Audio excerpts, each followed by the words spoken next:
People often ask me how I became interested in gold and money in general. And that's a story which goes back to my maternal grandfather, who was an engineer. As a matter of fact, he was a graduate of the ETH, Eidgenössische Technische Hochschule in Zurich.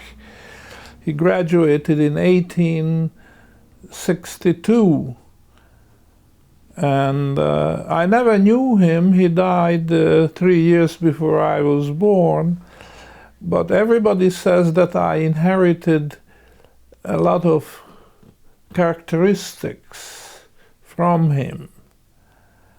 And one of these was his interest in economizing state. He inherited land in Hungary, productive land, agricultural land, and he was not managing it. It was a brother who was doing that for the undivided estate. But he was always very interested in the economic side, the management side. When he graduated from the technical school in Zurich, returned to Hungary, and he became an engineer, architectural engineer, working for the government. They were building public buildings, bridges, viaducts, and other things of that nature all over the country. He married late. He was already 40 years old, and they went on with my grandmother and had 8 children. And the 8 children were all born in different places in the country. And the reason is that my grandfather was moving when he finished a project here.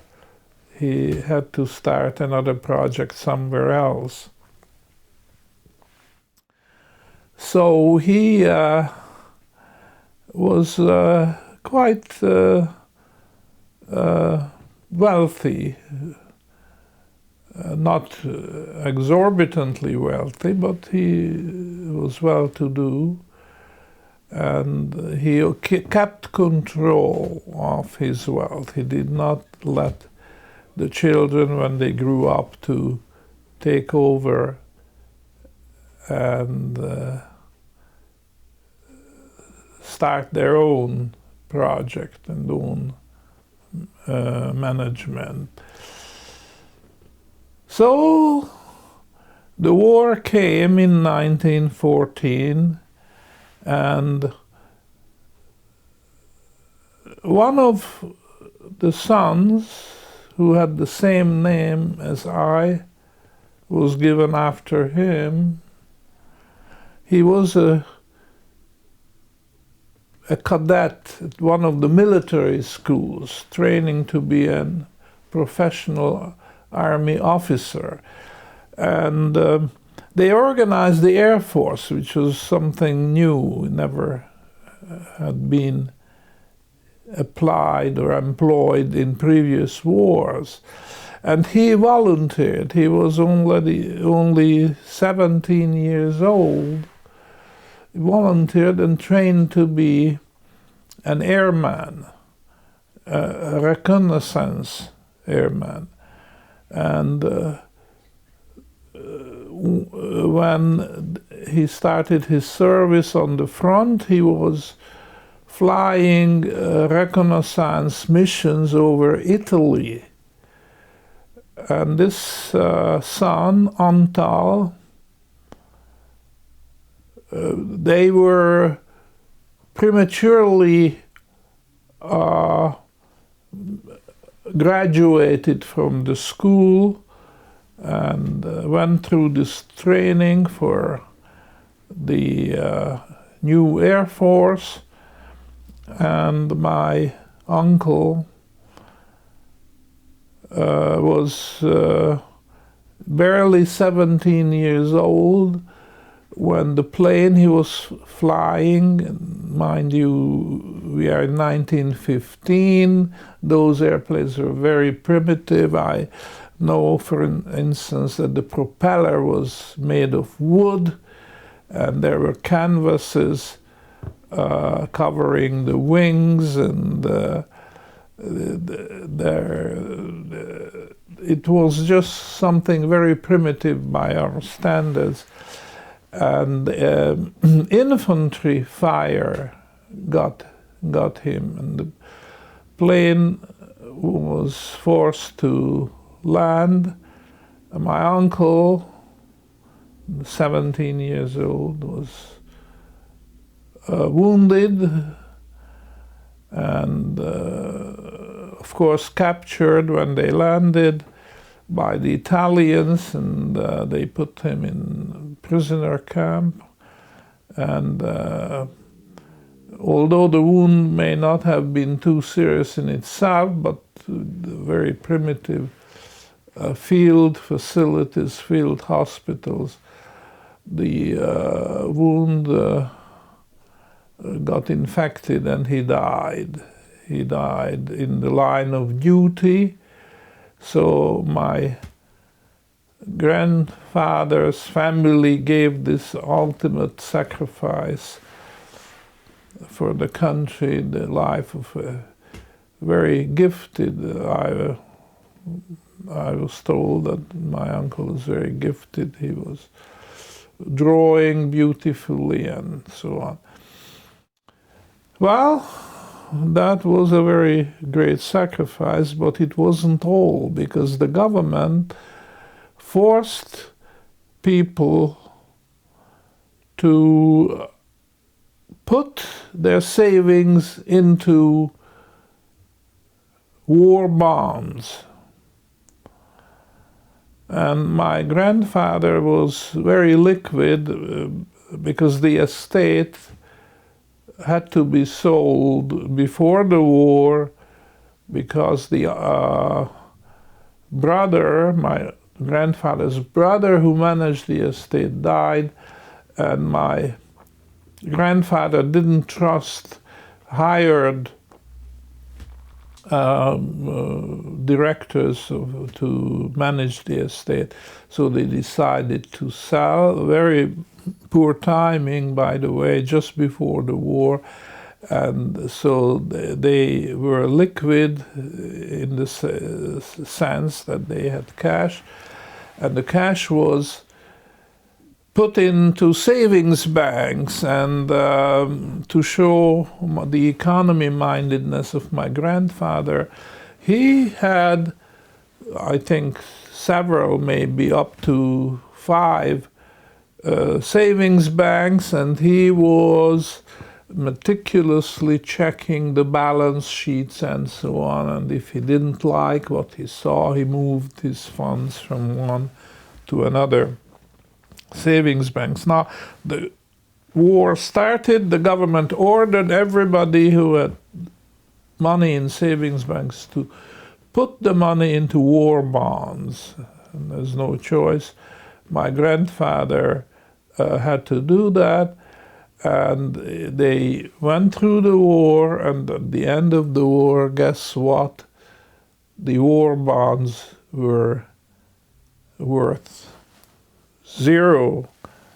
The money has lost its value. As you know, Austria-Hungary, which is the country where my grandfather lived and worked, lost the war and lost not just the son, but also his wealth.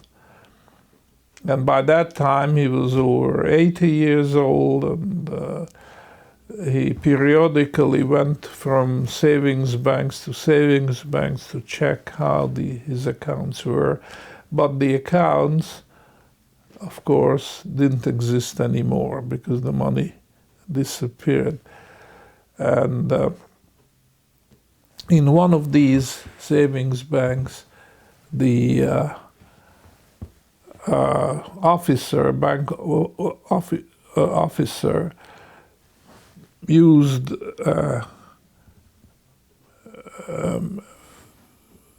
tool to punch it with the